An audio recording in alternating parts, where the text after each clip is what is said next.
This is question number 14 of exercise 5.7। Question दे रखा है y is equal to a e raised to the power mx plus b e raised to the power mx d square y over d x square plus n bracket d y by d x plus m into n into y is equal to 0।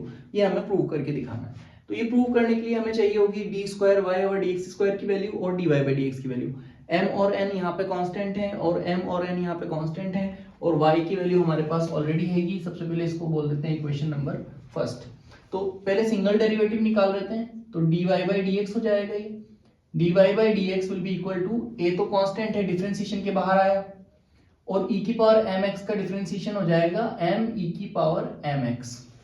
क्योंकि e की power mx का e की power mx और chain rule लगा के जब mx का करेंगे तो मल्टीप्लिकेशन में m आ जाएगा plus b as it is क्योंकि b है कांस्टेंट आया बाहर और n e की पावर nx क्योंकि e की पावर nx का e की पावर nx और n कांस्टेंट है तो चेन रूल लगा के nx का करेंगे तो n मल्टीप्लिकेशन में आ जाएगा। ठीक है, तो यहां से dy बाई डी एक्स की वैल्यू कुछ कॉमन आ नहीं रहा तो ठीक है, let's call this equation number second.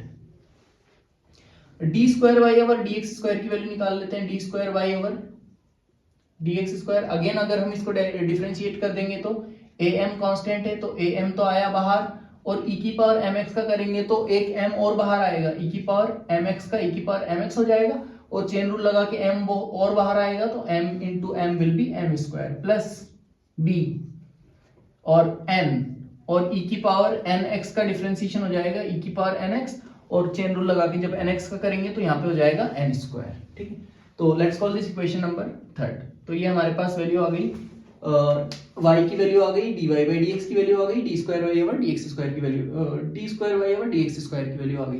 Equation 1 2 3 बोल दिया इसको तो ये वैल्यू हमारे पास आ गई। अब m प्लस n को अगर मल्टीप्लाई करें हम काय से dy बाई डी एक्स से और m इंटू n को y से मल्टीप्लाई करें तो इन सबको ऐड करने के बाद आंसर आना चाहिए 0।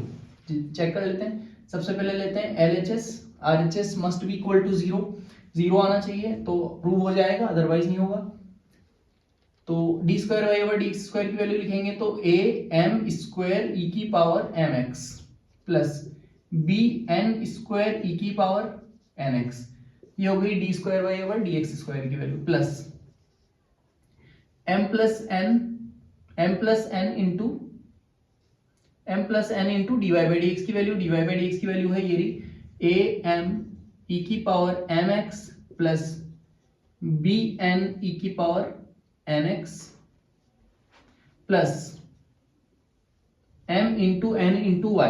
y की वैल्यू क्या है? y की वैल्यू है a e की power mx plus b e की पावर nx। ये तीनों वैल्यूज पुट कर दी, आंसर क्या आना चाहिए 0। चलिए देखते हैं। तो a m स्क्वायर e की power mx plus b n square e की पावर एन एक्स प्लस जब हम इन टर्म्स को मल्टीप्लाई करेंगे, ये भी दो टर्म्स हैं और ये भी दो टर्म्स हैं, तो दो टर्म्स को दो टर्म्स से मल्टीप्लाई करते हैं तो कुछ इस तरह मल्टीप्लिकेशन होता है। पहले m को इन दोनों से करेंगे फिर n को इन दोनों से करेंगे। तो जब m को इन दोनों से करेंगे तो ये आ जाएगा ए एम स्क्वायर ई की power m x. A m square e की पावर एम एक्स कुछ माइनस भी था क्या? ओहो, ये वाली टर्म नेगेटिव थी तो इस टर्म को हमें लेना है नेगेटिव। ठीक है, तो ये वाली टर्म नेगेटिव रहेगी तो यहाँ पे आना चाहिए माइनस, तो ये वाली टर्म आ जाएगी हमारे पास माइनस ए। इसको इससे मल्टीप्लाई करेंगे तो ए एम स्क्वायर ई की पावर एम एक्स माइनस सारी टर्म नेगेटिव रहेंगी क्योंकि माइनस है बाहर, ये सारी टर्म पॉजिटिव आएंगी तो ब्रैकेट के बाहर अगर नेगेटिव है तो सब नेगेटिव से मल्टीप्लाई होकर नेगेटिव हो जाएंगी। एम को जब इससे मल्टीप्लाई करेंगे तो ये आ जाएगा बी एम एन ई की power n x minus n को इससे मल्टीप्लाई करेंगे तो माइनस का a m n e की पावर m x माइनस जब n को इससे मल्टीप्लाई करेंगे तो b n स्क्वायर e की power n x plus m n into साथ में क्या है a, तो a into m n into e की power m x plus b into m n into e की पावर nx। ठीक है, तो ये सारी टर्म्स लिख दी हमने। अब a m स्क्वायर e की पावर mx प्लस का और a m स्क्वायर e की पावर mx माइनस का, ये दोनों हो गए cancel.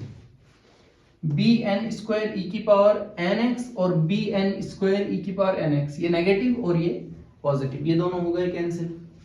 B M n e की power n x, B M n e की पावर एन एक्स, ये प्लस का और ये माइनस का, ये माइनस का और ये प्लस का सेम सेम टर्म्स हो गई कैंसिल, और रिजल्ट आ गया हमारे पास जीरो, और जीरो ही हमें लाना था, that is equal to right hand side, तो ये हो गया हेंस प्रूव्ड। ठीक।